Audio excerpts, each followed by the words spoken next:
You're listening to QSBS Solved, where we share insights for founders and investors looking to maximize their business's growth, exit opportunities, and tax savings. Our team at QSBSrollover.com offers specialized services to help you benefit from owning qualified small business stock. Our podcast guests are leaders in their respective fields and work on every side of the startup journey to help founders and investors win. The ideas and opinions shared here are not investment, tax, or legal advice. Reach out and we'd be happy to connect you with a qualified advisor or tax counsel. For now, enjoy today's episode.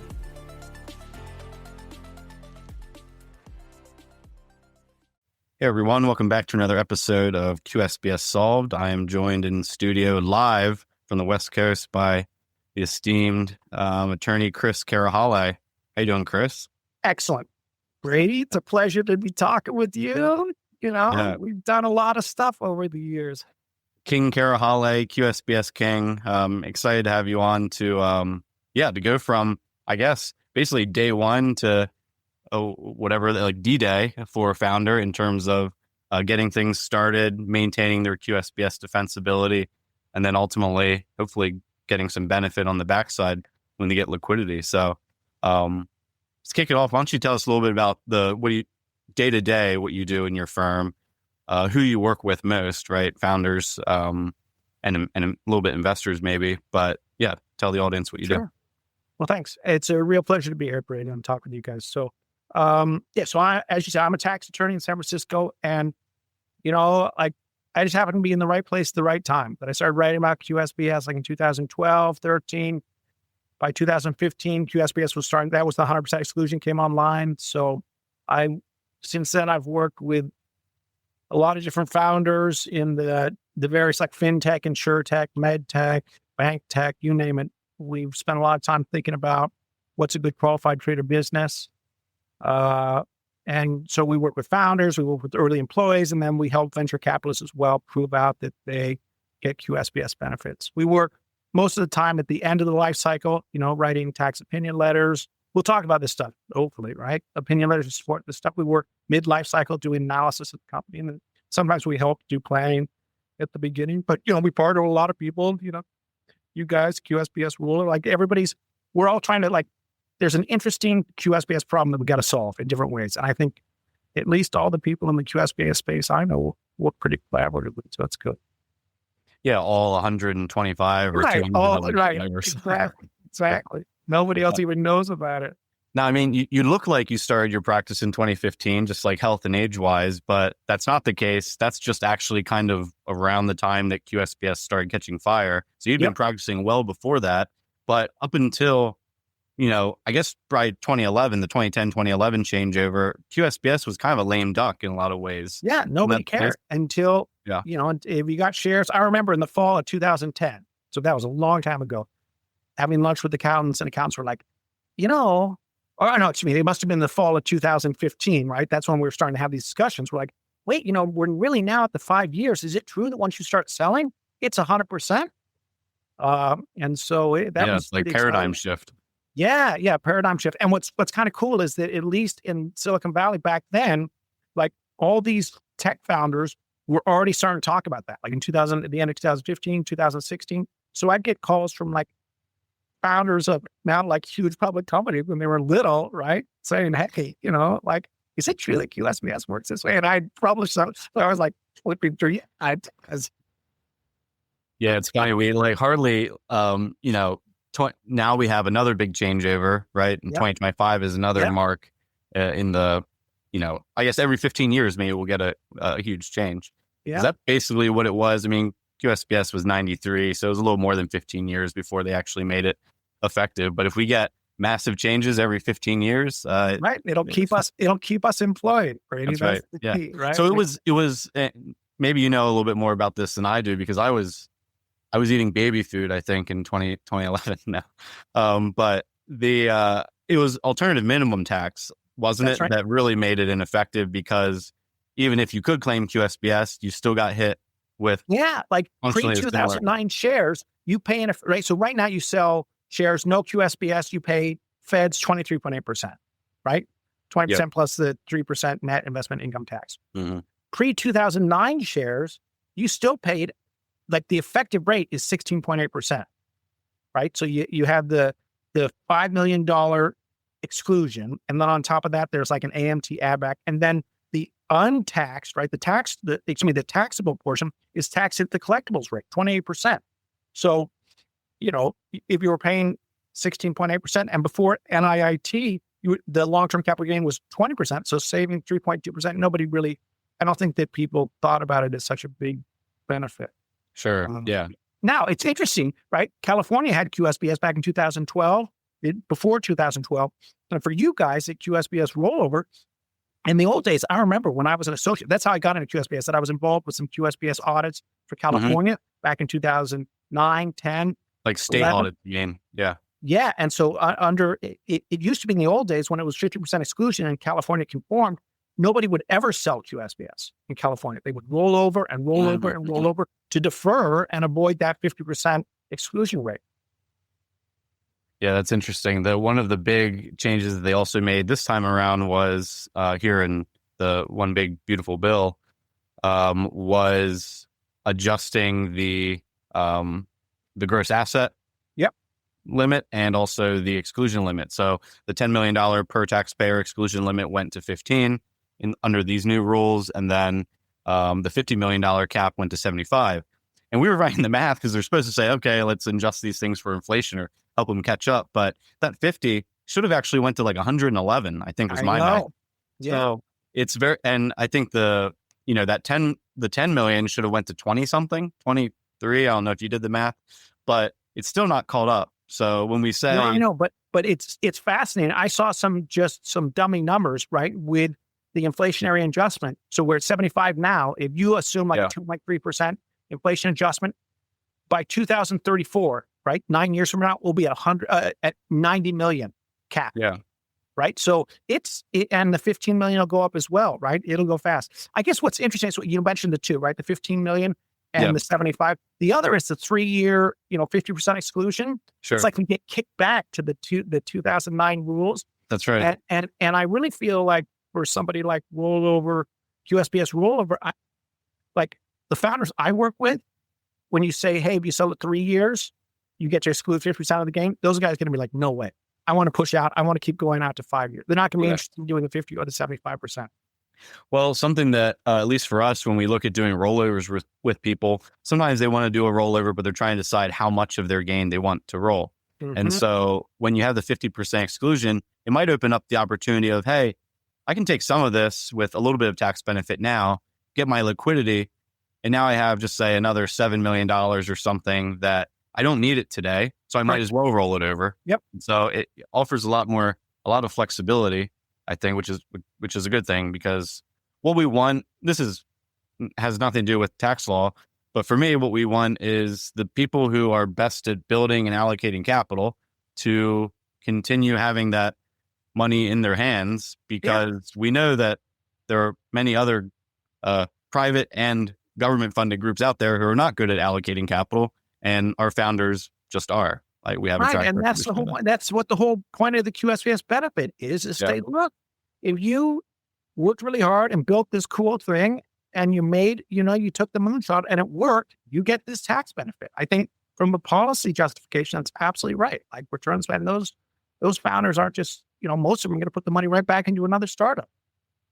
Yeah. So when a founder comes to you, what is, are you typically getting them maybe introed into you and they have a deal on the horizon, or do you meet them much earlier?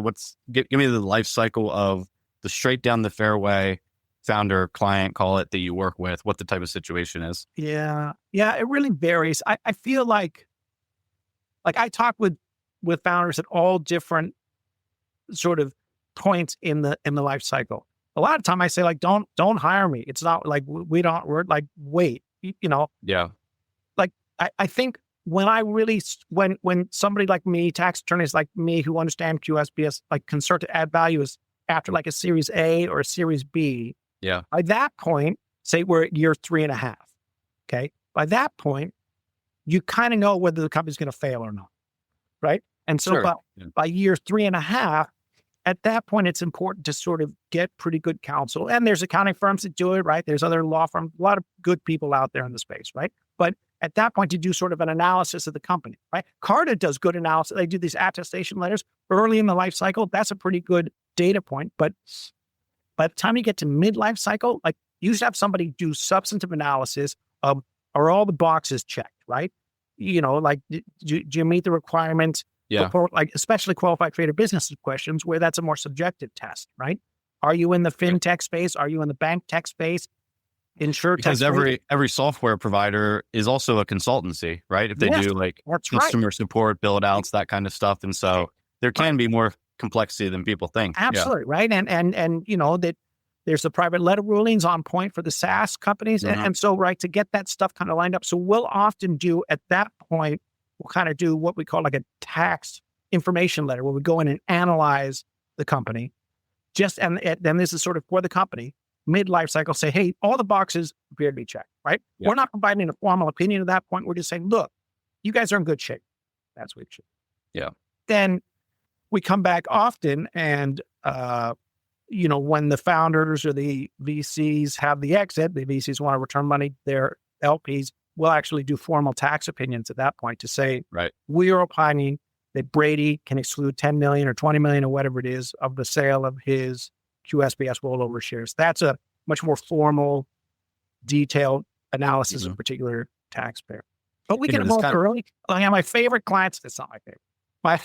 One of the funniest is working with founders who got burned, who didn't prepare for QSBS. So they ended up, they didn't do stacking, they didn't do rollover, they didn't do anything, right? Yeah. So those guys ended up paying a huge tax bill. This happens less and less because now there's more advisors. You know this. But, a few years ago, these guys would get burned and be able to exclude 10 million when they sold a $200 million company. Those guys will set up, right? When they start their next company, they will incur any expense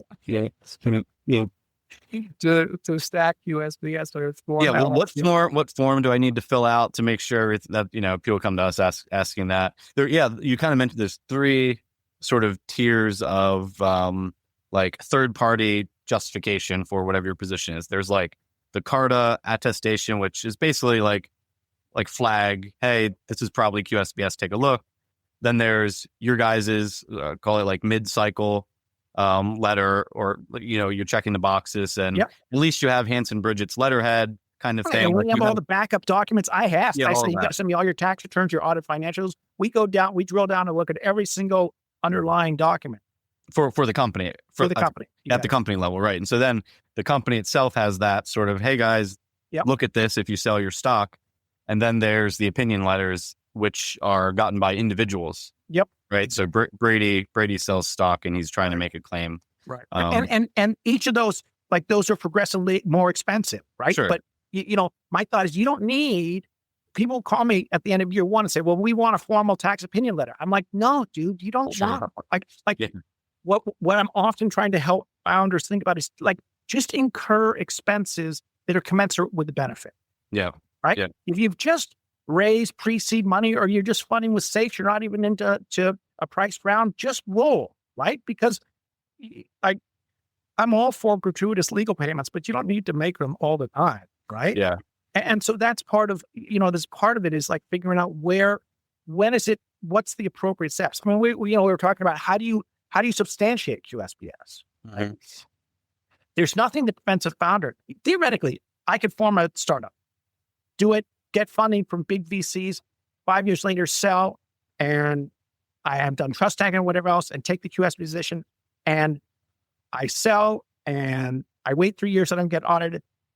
I get as much QSBS as I want. Right? Like, I don't have to do anything, right? It's not like not like I have to check a box somewhere on the corporate tax return. On my individual tax return, I have to say I'm excluding the gain, right? But you don't have to do. I think there's a misconception that somehow you need to check a box somewhere in the life cycle to prove you get QSBS, and you don't, right? Right. What you really need to do is just keep good records. That's the key, right? Because early on, make sure, if you're the founder, make sure that you make a copy of your 83B, right? You're starting a company. File or do your 83B. Oh, yeah, or don't, right. Okay, so that, right. Make sure you file that 83B and keep copy of it. Make sure you have your original stock certificates, right? Because once you start running through Carta, the dates get off, their dating system kind of just goes with the last transfer. So it's very easy for founders. They don't need expensive legal help. They just need to keep track of everything, right? And we find the founders who run into trouble are the one, they're good at like writing code, living out of ramen noodles, right? That's what founders do, right? But it's okay just to sort of keep a repository of stuff, because ultimately, if you come to me 5 years later and say, hey, I want a tax opinion letter, I'm going to say, fine, you got to send me all your corporate tax returns, your financials. I want to see your original stock certificate, your 83Bs, any information about transfers to prior shares you've made. And it's easy just to keep track of that stuff. Yeah, we had folks who do like valuations, like for 409As and other stuff. And that was their number one advice. We were like, what does someone need to do? And they said, keep good records. Same thing here. Keep good records. Keep good records. Right? And that's it. And part of this is also like typical startups in the kind of startup Silicon Valley space. They evolve into good QSBS. Like, it's very hard to blow QSBS. You can't make an S selection of this stuff, right? And as you say, once you get going, you're going to have to be able to demonstrate that you satisfy that 80% test. So you need to be able to show you created value inside the company. The 409As do that. The pre-money values from your VCs do that. But keeping track of all that data, even before you have corporate counsel, is not that hard. Yeah, not to circle all the way back around, but it makes me think of the expansion of the gross asset test or limit to 75 million, makes it so that many, many more companies will be issuing QSBS eligible stock after Series A and after Series B. Absolutely. In a lot of cases. Now, I know we have AI companies raising $100 million seeds, but by and large, I believe most companies, if I looked at the averages, most companies can still issue QSBS after they raise a Series B now, based on the average rounds, which is, so it's something that founders should be thinking about on day one, but they'll also probably be thinking about it at year 3 and year 4, when even new hires could be. That's right. So those early employees, but you figure by the time you get to year 3, year 4, your 409A is pretty high. So for those early employees, that's a big bet, right? To early exercise and to pay for those shares. That's an expensive proposition. Right? But that's okay. That's okay. Again, that's what the whole point of QSBS is. Are you willing to take that risk? Early exercise, get those shares, pay for them, right? And hope that you make it. On the 75, and I agree, right? I think the biggest beneficiary of the $75 million cap now is going to be LPs in venture capital funds. Right? Because previously, like the VCs, they invest in lots of startups, and some of them hit and most of them don't. And now, in essence, the VCs will be able to invest in later rounds where there's already been, some culling of the companies that aren't going to make it. And so, I think those LPs will benefit. What's the level of sophistication in terms of growth in sophistication that you're starting to see with LPs? Do you talk to a lot of investors? Admittedly, we talk to maybe 10, 15% of folks that we end up engaging with are investors, but maybe you see more and you've seen more over time. Are they thinking about these things a little bit more actively? What about venture, GPs? For sure. Yeah. I'd say now pretty much all the venture capitalists are well aware of QSBS and thinking about it. Like, that is they're going to invest in startups anyway, right? But they're definitely, they want to make sure that, one, they're getting the necessary documentation to support that their shares of QSBS. And then 2, when they're returning money or shares to their LPs, the GPs, they're going to claim QSBS too. There's potentially issues with carried interest, but I think that most GPs are not claiming that. And the LPs, right? Most of those LPs in the bigger funds, they're very sophisticated. They understand that. As you said, they're doing 1045 rollovers, or they're expecting to claim QSBS on the funds coming up. So, and this kind of goes to another, like, QSBS is on an individual by individual basis. You know what I mean? Like, it's not a corporate benefit. Exactly. It's There's no corporate benefit. It's really about each individual. I get QSBS if I'm a founder, but you could be the founder and you go ahead and you put your shares into a family limited partnership and blow QSBS for all your shares. So we can be similarly situated, and independently, you blow QSBS, I don't, right? And so there's situations where a fund will return, let's say there's an in-kind distribution of shares to their LPs, and the fund won't take a position on QSBS. Some of those LPs are interested in pushing themselves, right? Say, I think it's QSBS.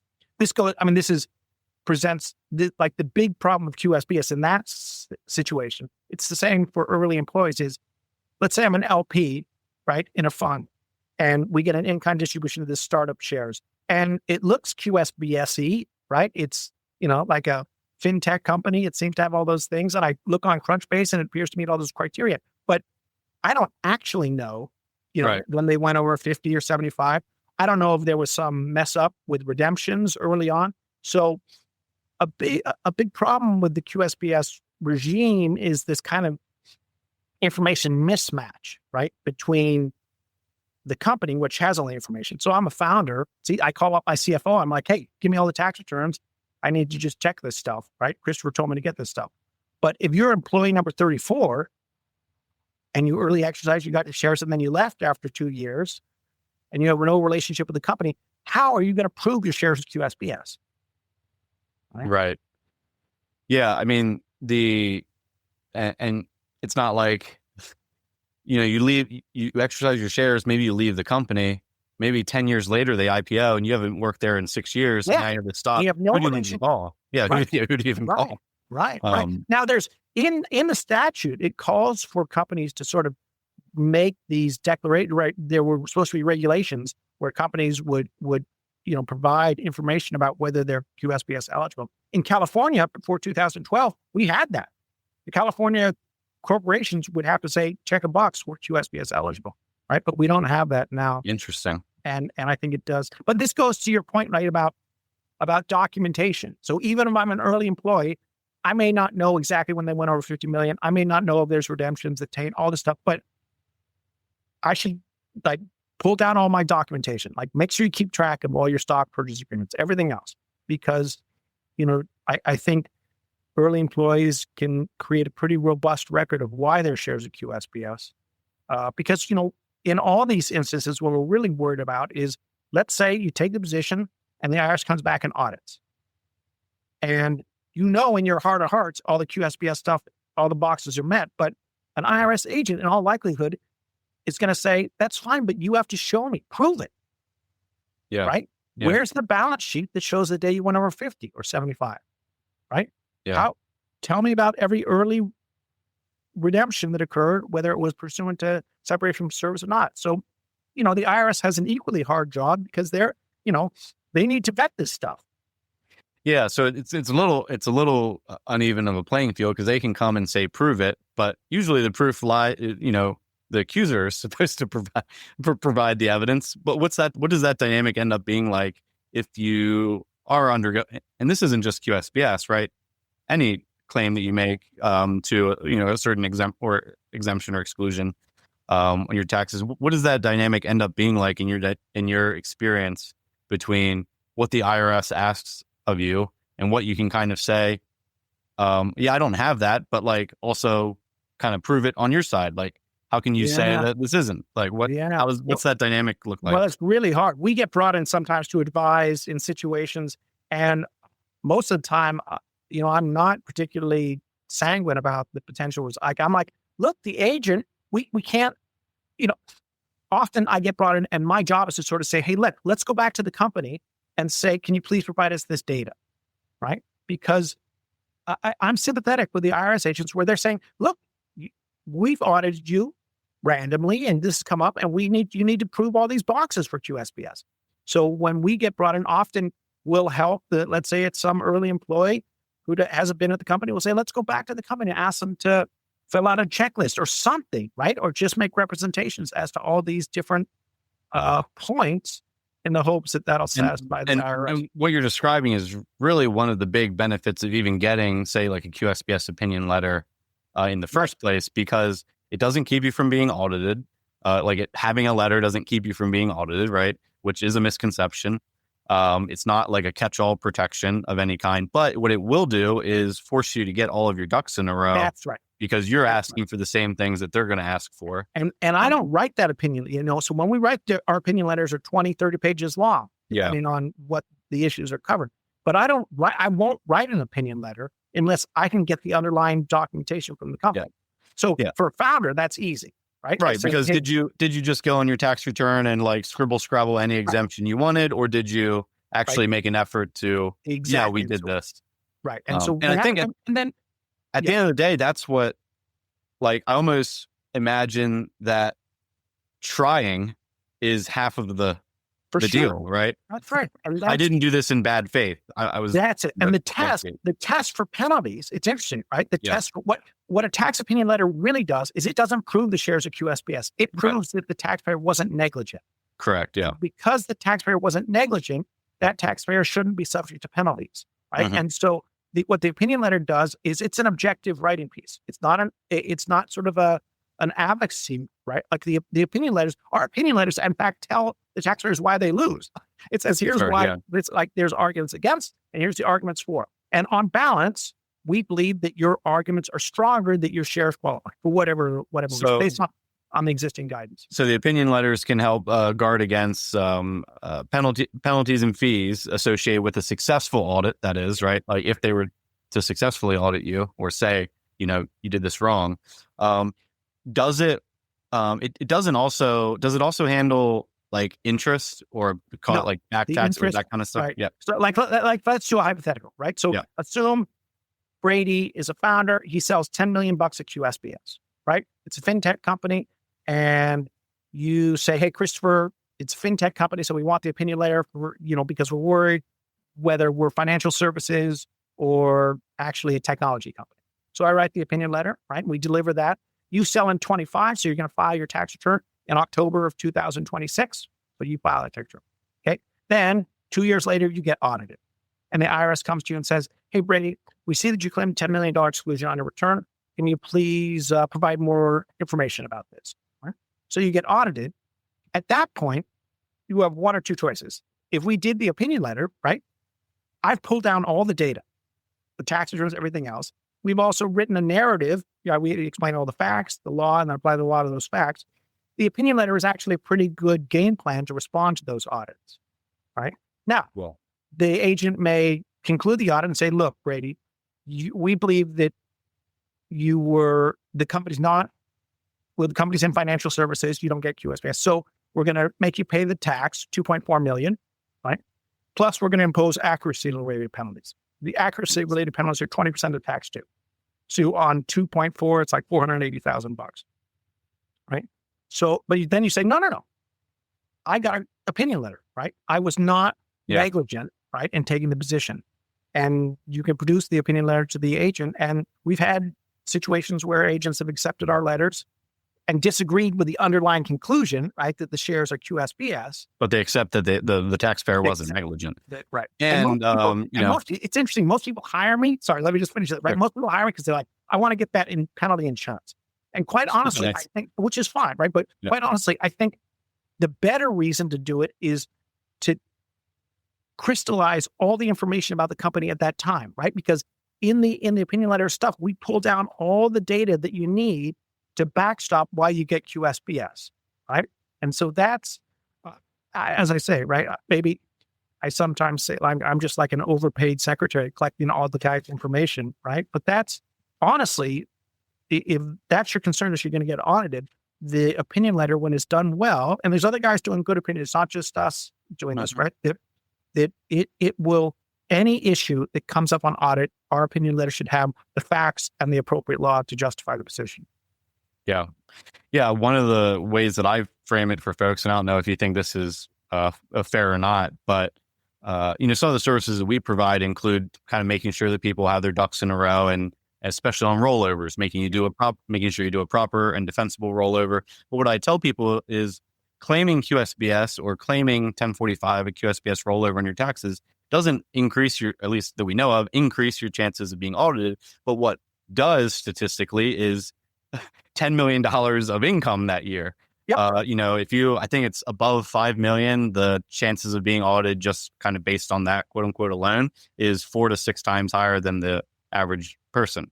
So our baseline assumption is the IRS is probably going to take a look at this, your tax return generally. Let's make sure the reason you don't get in hot water of some kind isn't because of QSBS or something you did or didn't do properly. And that's the way that we frame risk around these things, because I believe that, and this isn't just with QSBS, I'm sure it comes up in real estate, in oil and gas, where there are a ton of different benefits, where people assume that just by making an exemption or taking an exemption or filing in a certain way, they automatically open themselves up to all these risks. That's in most cases not necessarily the case. But if they lift up the hood and they see a bunch of stuff that they don't typically see in a return, you want to have your ducks in a row. Yeah. Well, and it's surprising, and this is just anecdotal based on my experience over the years. Yeah. But it's rare that we see the IRS auditing for QSBS. Mm-hmm. Yeah. I would say the vast majority of the time, there's another mistake on the tax return. Oh, yeah, sure. Yeah. Right? That gets the tax return pulled, and then somebody starts flipping through and says, oh, I see we have this big exclusion here. We better just double click on that. So, one of the things that we often talk about founders having big exits, I imagine you guys as well, it's like, get a good accountant, right? There's there's always important to have like a good team in place. Make sure you've got a good accountant who understands QSBS filing that return properly. You got to have, maybe you should have a financial advisor by that point, thinking about what you're doing with funds, all that other stuff. If you have trust in estates, even if you have a bunch of illiquid wealth. Yeah. Should we talk? It's interesting you talk about red flags, right? I often get questions, about the opinion letters. So as I said, we do a lot of these opinion letters, and I think there's a misconception is that the opinion letters is like yes, it's QSBS, or no, it's not QSBS, right? Yeah. And it's not. When I write an opinion letter, I attach a certain comfort level to whether the shares are QSBS or not, right? And this is the IRS has this 66, 62, 66, 64 regulations, has laid out this whole standard for these positions. And like the lowest level is reasonable basis, right? Reasonable basis means like 20 to 30% success on audit. Mm-hmm. Substantial authority means that we've concluded you have a 30 to 40% success on audit. More likely than not, more than 50% success on audit. Should, will, now people are up at much higher levels. And there's very robust guidance from the IRS Treasury regulations saying to reach one of those levels, you need to have the facts, and then you need to have legal authority to rely on when you're reaching that level. And given how little guidance exists for QSBS, there's very little to go on. So we're often kind of at the substantial authority level, or sometimes at the reasonable basis level, about whether these particular taxpayer can take the position. But even if you're reasonable basis, that's 20 to 30% success on audit. That's a very low comfort level.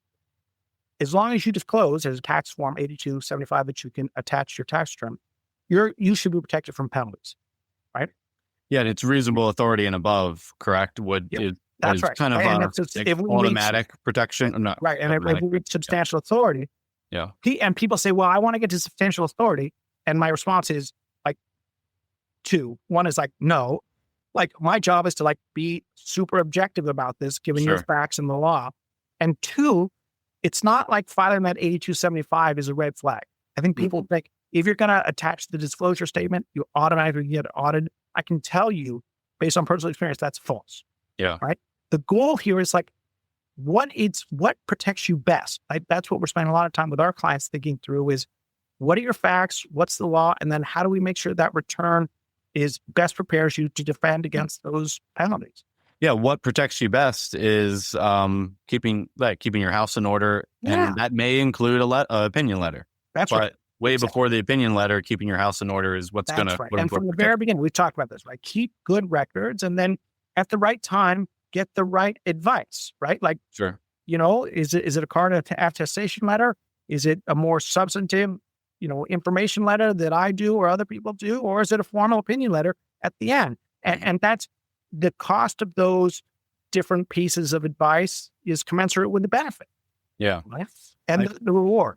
I have two questions that, as we run up towards the end here, that I wanted to ask and just get your live on air opinion on. One is, what say a company raises $50 million Series A, and they've went past their gross asset test. Assume we're not working with these new rules, but say they go past their gross asset test just based on the cash now that they have on the balance sheet. But then, they're one of these companies that they spend $5 million a month on marketing. And when I get shares issued or when I exercise shares, now the gross assets are down to just say 30 million. Is it a one and done? Once you cross the threshold, it kills it, or is it at the date of issuance for each set of stock? I think it's a one and done. We see that the 50 million aggregate gross assets is a kind of like a light switch, right? It turns the moment you go over that, right? But like you tell me this, let's say I have $25 million in the bank, right? Mm-hmm. And I raise $50 million. 75. Yep. Okay. And it's a staggered closing, right? Where I raise 25 million. Mm-hmm. Okay. And then 2 weeks later, I get the next 25 million.